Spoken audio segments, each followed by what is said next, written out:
say that you want to create a female-only category, a male-only category, and a co-ed. So this is sports, and that will affect, obviously, high school teams, competitive sports. Basically, it will be law in Alberta.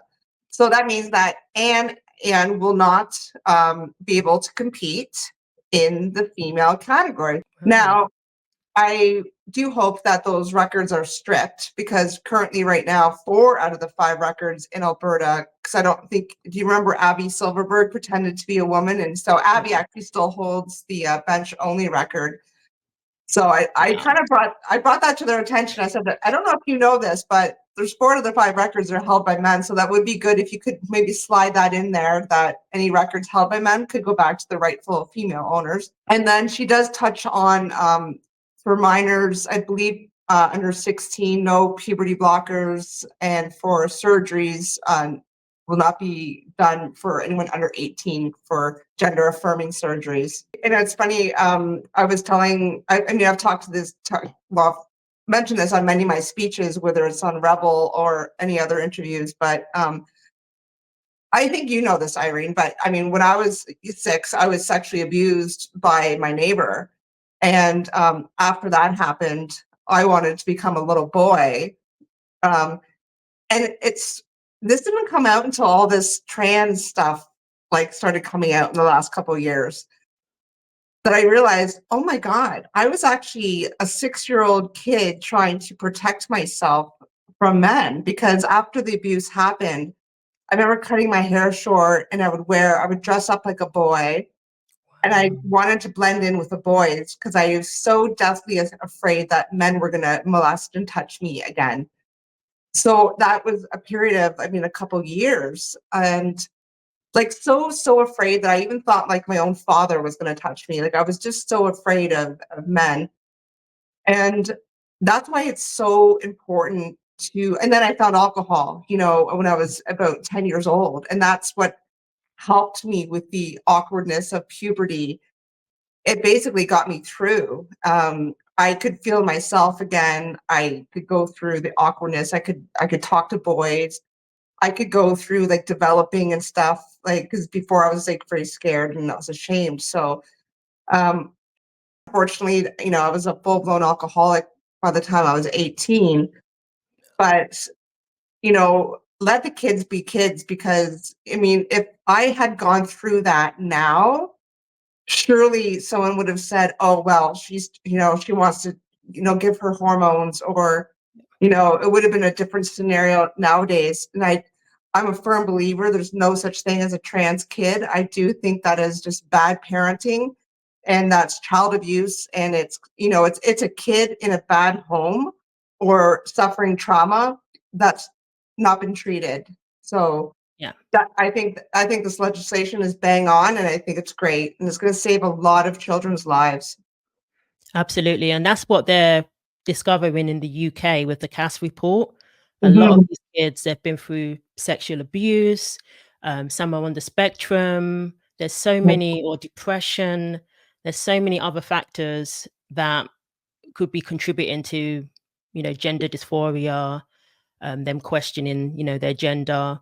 Chloe Cole, a detransitioner, she's spoken about the same thing. She was abused as a kid.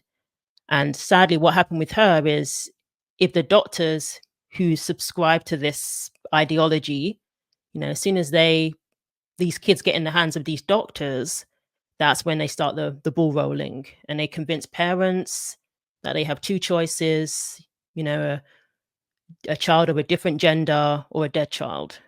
And, you know, so this sort of legislation, they've started it in the UK, started banning all these procedures for minors.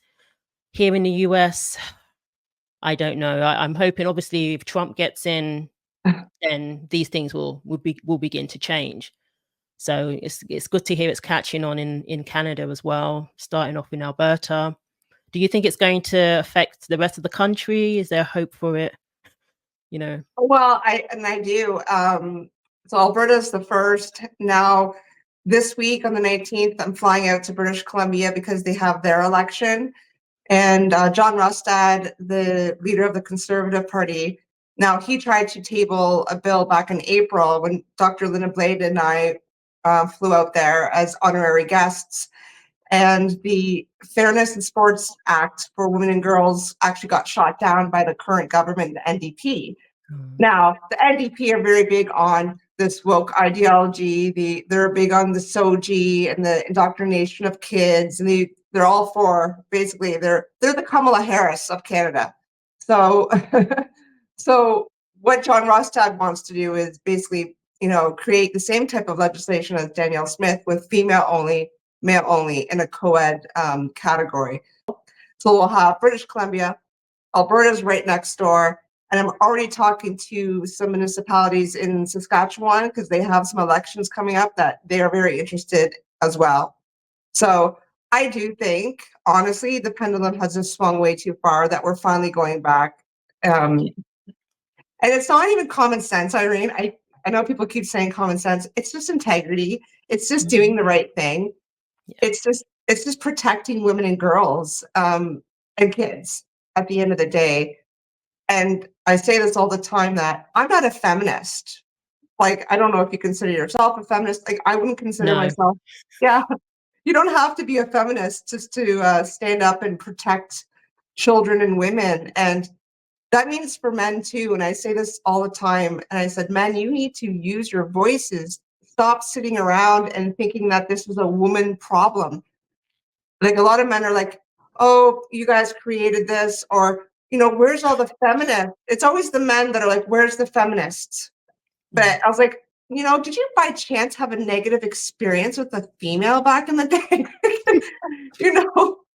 And I was like, what are you doing to stop this? Do you actually stop men from going into the bathroom? Do you call out the men? Are you protecting your little girls, your nieces, your sisters? Are you wearing a sweatshirt or a hat? Are you a walking billboard? What are you doing? Yeah. And then, so they also have to step up too, right? Yeah, absolutely. I get those comments on my videos all the time. Yeah. Oh, women created this and, that sort of thing. But this is men doing this. So I always say, you need to get your people in check. Yeah. I find it I find it a very misogynistic comment. And I do use that word a lot, but it's just so it doesn't help anything by saying that. And that's why I reverse it and I go, okay, well, what are you doing to help it? Instead of blaming women for what's happening to us, let's do something, work together on this. So yeah, absolutely. It's like you said, I mean, if they have daughters or nieces, any women in their family, they should be just as concerned. Exactly.